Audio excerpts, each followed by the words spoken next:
you'll know that he gave up the role in 2011, shortly after those images emerged of him with Virginia Giuffre, his accuser, also with Jeffrey Epstein in Central Park in New York. And he stepped down from being a trade envoy then. But these emails show, and we've all been, reporting them. We've done it on ITV News. You've done it on The Times, of some of the emails that he was sending. And that's exactly what the police are looking into. Actually, Thames Valley Police are looking into allegations of misconduct in public office on the basis that he shared confidential documents with Jeffrey Epstein, allegedly, when he was trade envoy. So that trade envoy role now, and I suppose it goes to the heart of what the royal family is meant to be about. If you're a member of the royal family and you're in receipt of some form of public funds, are you using your very privileged position to benefit yourself? Now, let's turn our attention to the royal family. Today's front page of The Sun reads, Andy girl flown to UK on Epstein's Lolita Express. The paper says pressure's mounting on police to launch a sex trafficking probe into Andrew Mountbatten Windsor amid claims that a woman flew on Jeffrey Epstein's plane and was then sneaked into Buckingham Palace. Now, Gordon Brown is calling for the Met to urgently re-examine its investigation into Jeffrey Epstein's victims, possibly being trafficked in and out of the UK. Now, Andrew has repeatedly denied any wrongdoing. Well, let's now speak with Chris Shipp. Chris is royal editor for ITV News. Hello, Chris. Hey, how are you? Well, I mean, what a week it's... I mean, there's so many stories swirling around. Why don't you just kind of sum up where we are in terms of this Epstein story being very much back with the royal family? Yeah, I was rather hoping I'd get away from the story this week because we were in Saudi Arabia with Prince William, a place actually I'd never been to before. However, what did we talk about in Saudi Arabia? Pretty much the whole time we were there was Andrew, William's uncle, which kind of began on Monday with those two unprecedented statements, one from Kensington Palace, trying to sort of head off this the trip being overshadowed, and then a much more important one in the evening, I thought, Buckingham Palace saying we will help police in any way. We've had updates from Thames Valley Police to say we're still looking into it. It's still in the review stage, but we have been in touch with prosecutors at the Crown Prosecution Service. Then we've had, allegations of what Andrew was doing when he was trade envoy, that he was telling Jeffrey Epstein about opportunities in Helmand Province or perhaps setting up a business together. I mean, you would forgive any viewer or listener being a little bit confused at the end of the week because of the sheer volume of the number of, claims that have been coming out of these Epstein documents. And as you've indicated, you're on this big trip in Saudi Arabia, but all the focus is on this. And how much of a problem is this now for the wider royal family? I think it's a problem in the sense that everything they do at the moment is kind of seen through this prism. Yesterday, for example, you had Queen Camilla, and I should say this, I think you know this already, don't you, Ayesha, that she does a lot of work for, violence against women and girls. She supports the victims. She's worked really, really hard to bring domestic abuse out of the shadows so that, fewer people will suffer from it, or those who have been survivors can talk about it. And yet she's doing a visit yesterday to a police centre where they do a lot of work on violence against women and girls.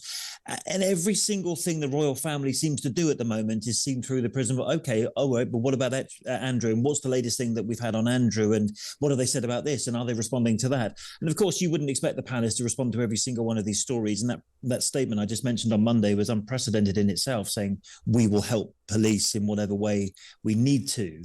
But yeah, it's a problem. And the trouble is there's not a lot they can do about it because these stories are buried in these 3 million documents and they keep coming and coming and coming.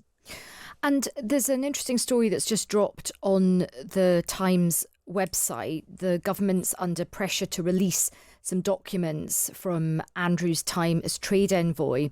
But it's emerging that they're blocking the release of some of these files, weirdly, on health and safety grounds. It's the author, Andrew Lowney, requested a copy of emails sent from the Foreign Office in relation to some trip with Andrew to Kazakhstan. And they've been refused in part because it's claimed that disclosure could endanger the physical or mental health or the safety of individuals involved in these arrangements. What's your reaction to that?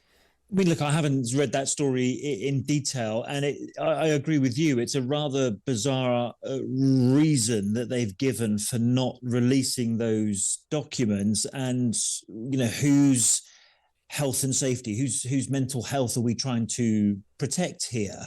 For example, it could be a number of people, couldn't it? It could be Prince Andrew himself. Is there a reason that we now think that he is suffering from all the claims that have been circling around for the past few months, or are they concerned about the health and safety of perhaps other victims? Simply can't tell you. But yet again, this role that he had as a trade envoy is increasingly under the spotlight. So you'll know that he gave up the role in 2011, shortly after those images emerged of him with Virginia Giuffre, his accuser, also with Jeffrey Epstein in Central Park in New York.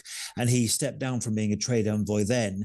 But these emails show, and we've all been reporting them. We've done it on ITV News. You've done it on the Times, of some of the emails that he was sending. And that's exactly what the police are looking into. Actually, Thames Valley Police are looking into allegations of misconduct in public office on the basis that he shared confidential documents with Jeffrey Epstein, allegedly, when he was trade envoy. So that trade envoy role now, and I suppose it goes to the heart of what the royal family is meant to be about.